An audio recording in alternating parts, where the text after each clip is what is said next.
Tokony amintsika indray ry havana ny famindram-po sy ny fiadanana avy amin'Andriamanitra ray sy Jesosy Kristy tompontsika. Ny salamo fa 5:100 ka ny andininy fa 5:90 hatramin'ny fa 2:70 no iarahantsika amin'ny fiderana. Salamo fa 5:100 ny andininy fa 5:90 hatramin'ny fa 2:70.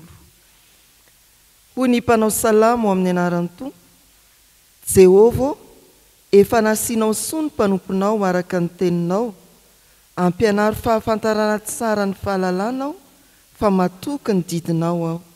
Fony tsy mbola azo pahoriana aho dia naniasy, fa ankehitriny dia mitandrina ny teninao aho.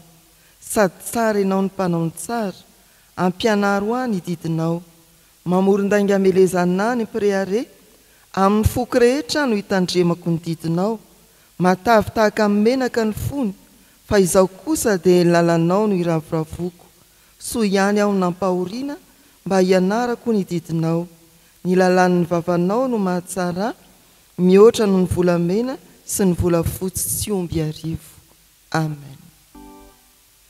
Hivavaka isika. Soa ihany ry Tompo misy ianao Andriamanitra, izay miaro anay mandritry ny alina, ary namoanay tao amin'ny torimaso saritsara ny fahafatesana, dia nitantana anay mba ho tonga hifanatrika aminao amin'ity ora sy fotoana ity. Soa ihany misy ianao Jesosy Kristy, izay mbola miantso anay eo amin'ny fibebahana, koa dia manatona anao amin'ny fanetretena izahay, ary manantena indrindra ny mbola navaozana ho anay indray amin'ny fiainanay manontolo. Soa ihany fa nisy ianao Jesosy Kristy, maniraka ny fanahy masina ho amin'ny fiangonana, mba hiazona ny faretan'ny fiangonana, mba hampianatra ny fiangonana hampiorina azy tsara amin'ny finoana, hitombony amin'ny fahalalana marina anao sy ny fitiavan'Andriamanitra ray. Ko amin'ity ora sy fotoana ity dia velom-pisaorana anao izahay, mideranao indrindra koa, ary mangataka ny fanatrehanao ny olona mivory amin'ny anaranao, maniry indrindra ny tenenanao aminay araka ny fombanao. Amin'ny anaranao Jesosy. Amen. Luka 7:1 hatramin'ny 5. Luka 7:1 hatramin'ny 5. Hoy ny soratra masina amin'ny anaran'i Jesosy: ary tamin'izany andro zany nisy ny sasany teo izay nanambara tamin'i Jesosy ny nanjony Galiliana, izay noaroaron'ny Pilato tamin'ny fanatiny ny rany. Fa Jesosy namalika nanao taminy hoe: ataonareo va fa ireny Galiliana ireny ihany no mpanota mihoatra ny Galiliana rehetra, satria nohoziny zany zavatra zany izy? Tsy hoy izao aminareo, fa raha tsy mibebaka ianareo dia ho ringana tahaka azy koa ianareo rehetra. Ary ireny 70 ireny, izay nianjeran'ny tilikambo tao Siloama ka maty, ataonareo va fa mpanota mihoatra noho ny olona rehetra izay monina ho Jerosalema ireny? Tsy hoy izao aminareo, fa raha tsy mibebaka ianareo dia ho ringana tahaka azy koa ianareo rehetra. Amen. Ray masinao, manamasinana amin'ny fahamarinana, ny teninao no fahamarinana. Amen. Ny Tompo areriavana hamangy ny fotsika ka hampianatra antsika ny sitrapony avy amin'ny mofinaina izay novakiana teo. Ny trangan-javatra teo amin'ny fiarahamonina tamin'ny andron'i Jesosy no mitondra amintsika ny antsony manao hoe: raha tsy mibebaka ianareo dia ho ringana tahaka azy ianareo. Ny voalohany dia ny abibiana nataon'ny Pantio Pilato, izay gouverneura romanina tamin'ny fotoan'andro. Pantio Pilato tsy hoe anaran'olona tena araka ny tokony izy, fa anaram-bositra, ilazana hoe ilay liandra, tsy miaraka amin'ny, tsy misaraka amin'ny lefom-poy. Tena gouverneura feno abibiana satria nialona loatra ny namany sasany izy, fa faritra kely de kely no nomena azy mba anjakany na entiny tamin'izany. Dia nanampatra ny fahefany tamin'ny vahoaka izay niadidiny izy ry havana. Noaroaroan'ny Pilato tamin'ny rany ny fanatitra ireo mpivavaka tany Galilia. Tamin'ny fotoanandro moa dia hoe aterina ny fanatitra, vonoina ireny biby atao fanatitra ireny. Fa ho an'ny Pilato zany dia iza daholo reto mpivavaka latsaka ny rano dia aroaroana amin'ny biby nataony fanatitra ny rano ny mpivavaka. Tena bibiny zany. Ny anankiray faharoa dia ny trangan-javatra tao Siloam. Ny anjeran'ny tilikambo olona 80 maty. Raha nitatitra ny zava-nisy tany Galilia ny olona manodidina an Jesosy dia izao no tenin'i Jesosy manao hoe ataonareo ve fa ireny Galiliana ireny no mpanota mihoatra noho ny Galiliana rehetra satria nozohin'izany zavatra izany izy. Dia torak'izay koa ny andrarà tao Siloam. Ataonareo va fa mpanota mihoatra noho ny olona rehetra izay monina ao Jerosalema ireny. Tsy ho izao aminareo raha tsy mibebaka ianareo dia ho ringana tahaka azy koa ianareo rehetra.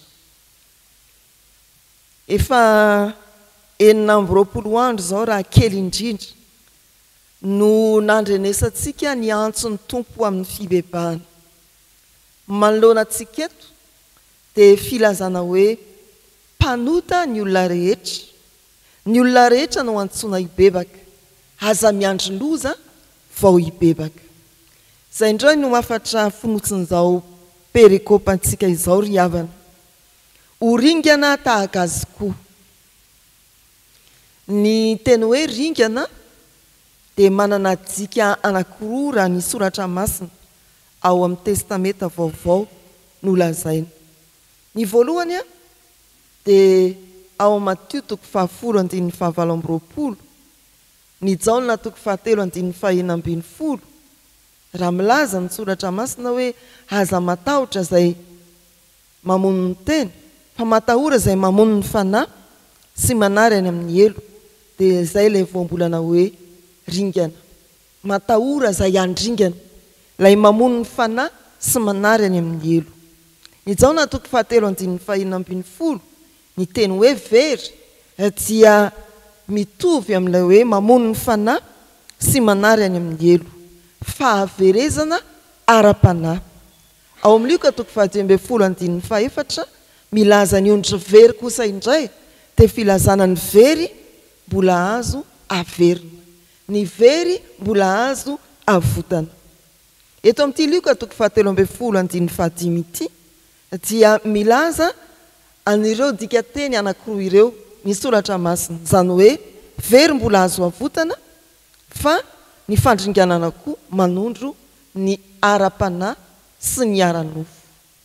Mbola fialaneny nataon'ny tompo zany ho an'ny olona rehetra izay mpanota ny fiantsoana azy hibebaka mbola azo avotana, tsy ho an'ny fahaverezana any amin'ny elo na ny fahafatesana ara-panahy ny olona raha mbola misy koa ny antson'ny tompo amin'ny fibebahana. Mbola azo avotana, tsy ho any amin'ny fahaverezana any amin'ny elo na ny fahafatesana ara-panahy ny olona mbola mandre ny antson'ny tompo ho amin'ny fibebahana. Tsy very fanantenana ny mpanota. Mpanota ny olona rehetra. Raha mijery ny soratra masina antsika eo amin'ny Romanina 7:17-20 dia hoy ny teny amin'ny anaran'ny tompo manao hoe fa efa nanota avokoa izy rehetra ka tsy manana ny voninahitra avy amin'Andriamanitra. Ny Salamo 4:2-3 dia misy teny manao hoe Jehova mijery ny zanak'olombelona eny an-danitra mba hizara misy manantsaina izay mitady an'Andriamanitra. Fa samy efa nivily izy rehetra, samy efa maloto avokoa, tsy misy manao ny tsara na dia iray akory azy. Ao amin'ny Jaona 1:1-5, raha hoy isika tsy manana hota isika dia mamita tena ary tsy ao amintsika ny marina. Manota avokoa ny olona rehetra.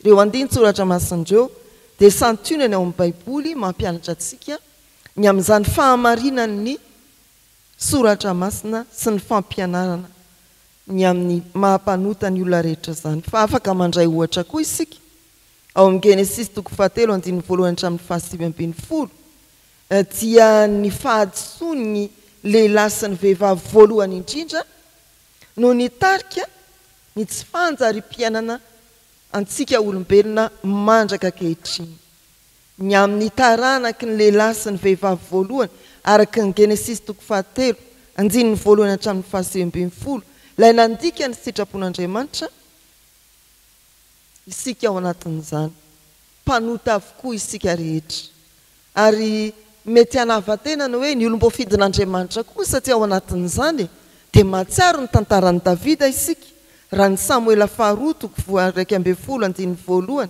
hatramin'ny 7:20 ilay fahalavona matsiravina sy mampahamenatra ny amin'ny Davida sy ny fitondrantenany na dia olona nantsoin'Andriamanitra azy izy dia lavo ny fakapanahy ary loza indrindra fa tsy vitany hoe nangalatra ny Batseba ihany izy fa namona no ry vadiny Batseba koa sady mpijangajanga izy no mpamonolona mpanota ny olona rehetra ny taranaky Adama sy Eva na dia ny olom-boafidin'Andriamanitra azy manao fahadisoana azafatra amin'ny hoe tena loza dia loza ny fahalavon'i Davida fa manomboka amin'ny kely indrindra ka hatramin'ny lehibe indrindra tsy afaka zasy ianao aza manao hoe inona moa zany ny tokony mba hibebandry pastery ireny dia inona koa mba tsy ny ndrimopera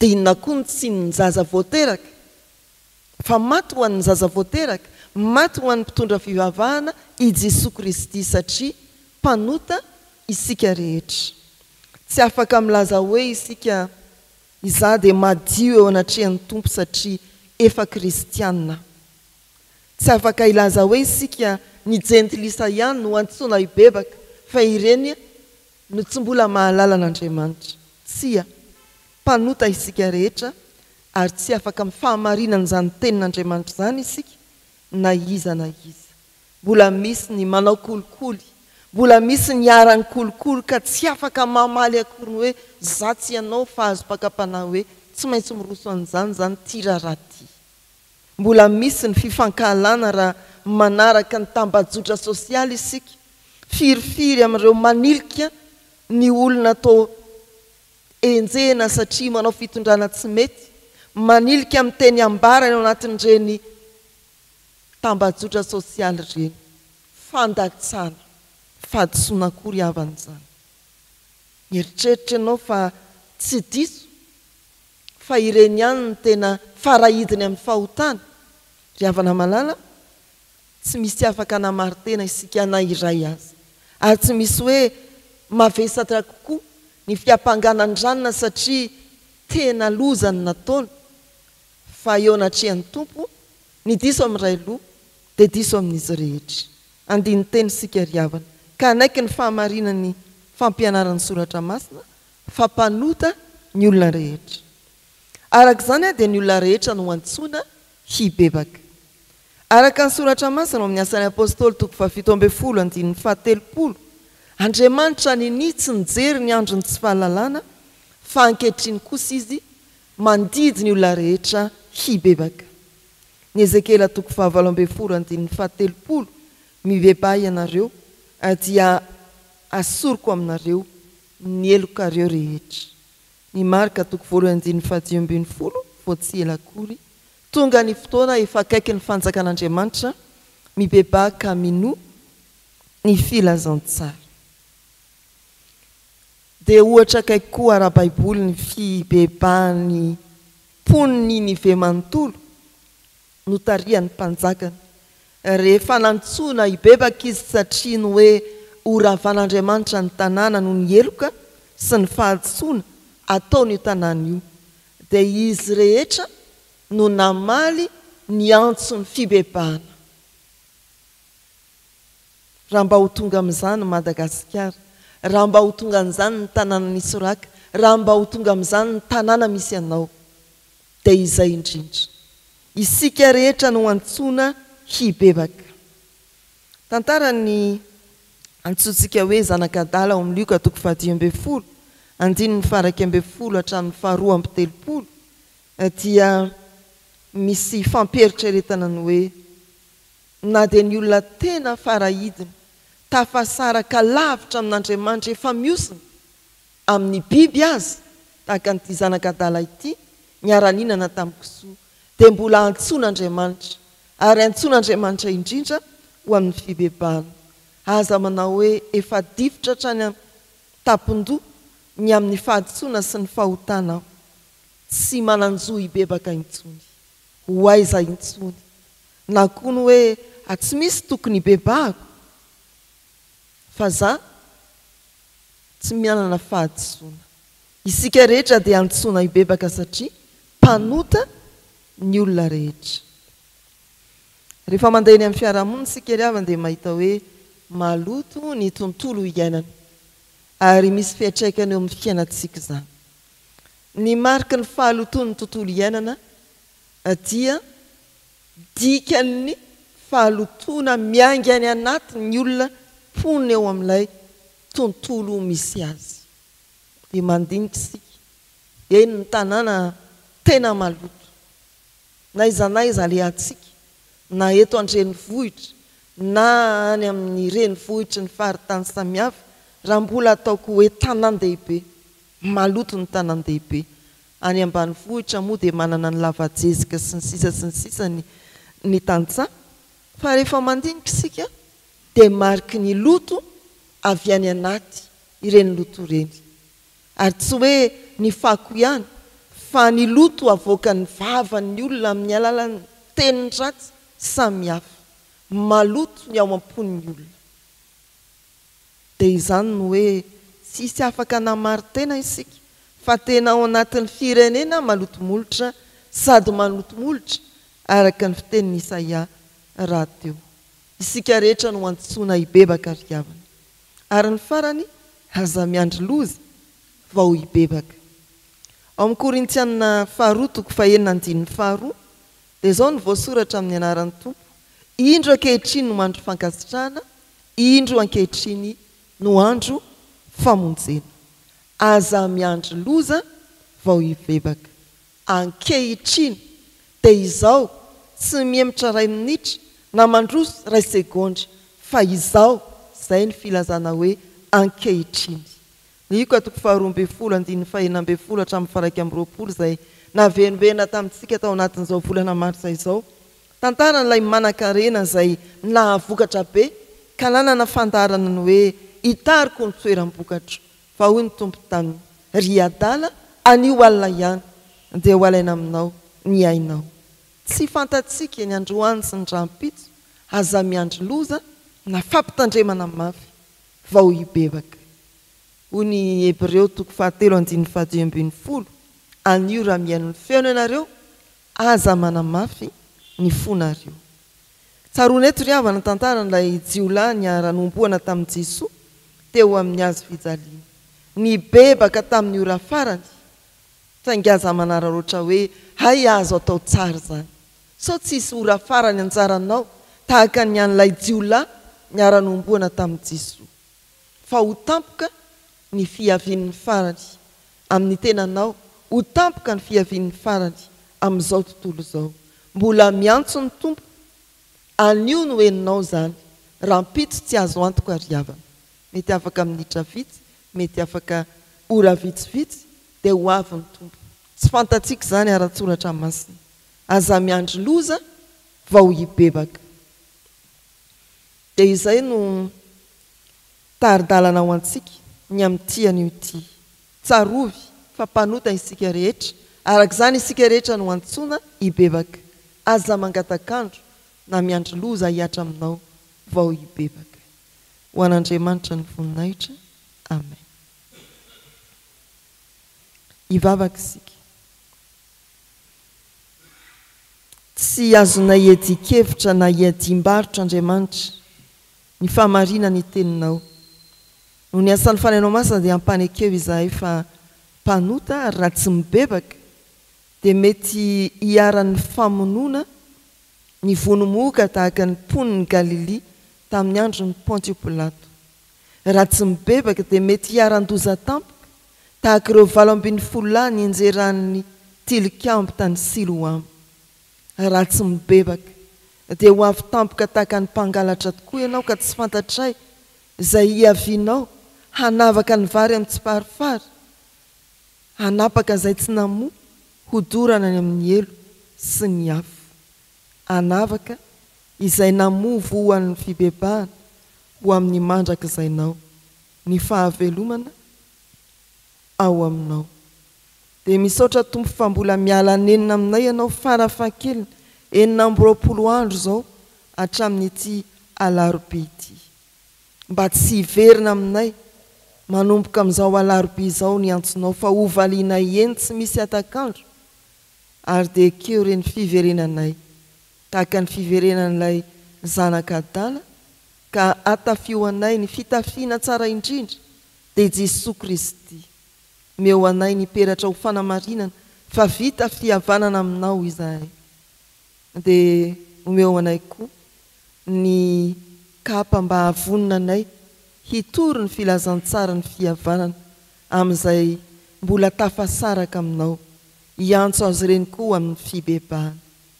Dia tsy angatakandro na hiandry ny ampitsolava, hiandry loza vao hitranga ny fibebahanay, ny fibebahan'ny fiarahamonina, ny fibebahan'ny firenena, fibebahan'izao tontolo izao. Efa akaiky ny ora sy ny fotoana ary Tompo araka ny antsonao, hibebaka izay ka ino ny filazantsara. Indreo indray ny fandaharam-potoananay amin'ity tontolo andro ity, ambeny ny tongotray ny tananay ny masonay, tsy hahatanteraka zavatra manipaka ny sitraponao, fa tario amin'ny lalan'ny fahamarinana no ny anaranao izahay, dia hijoro ho vavolombelonao na amin'ny teny na amin'ny asa, asarika olona maro handray ny fahasoavanao. Ambino amin'izay ezaka ataonay koa izahay na amin'ny fianana amin'ny asa aman-draharaha na amin'ny fikarakarana samihafa manomboka any an-tokantrano sy any amin'ny sapan-draharaha izay tsy maintsy andihananay.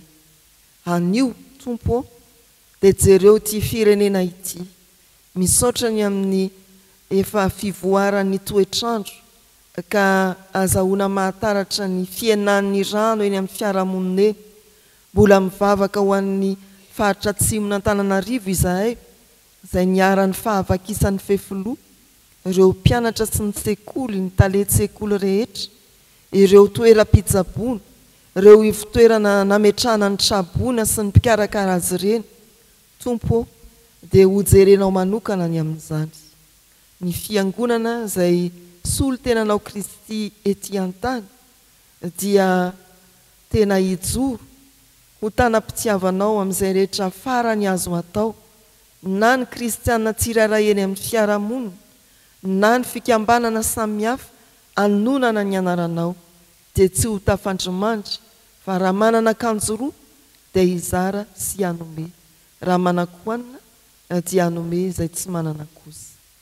Rainay izay ny an-danitra, ho amasinina ane ny anaranao, ho tonga ane ny fanjakanao, atao ane ny sitraponao ety an-tany ho tahaka ny an-danitra. Meo anay n'io ny anina sahaza ao anay, ary mamelany elokay tahaka ny namelanay izay meloka taminay. Aza mitondra anay amin'ny fakapanahy, manafahanay amin'ny ratsy, anao ny fanjakana sy ny hery ary ny voninahitra mandrakizay. Amen. Raisy ho tanteraka amintsika ny tsodrano tononona amin'ny anaran'ny Tompo. Hitahika anareo ny Tompo ka hiaro anareo, hampamirapiratra ny tavany aminareo ny Tompo, hamindra fo aminareo, hanandratra ny tavany aminareo ny Tompo, hanome anareo fiadanana.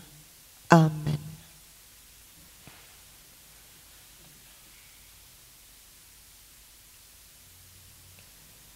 Ho an'Andriamanitra irery ihany ane ny voninahitra, amin'ny anaran'ny Ray sy ny Zanaka ary ny fanahy masina. Amen.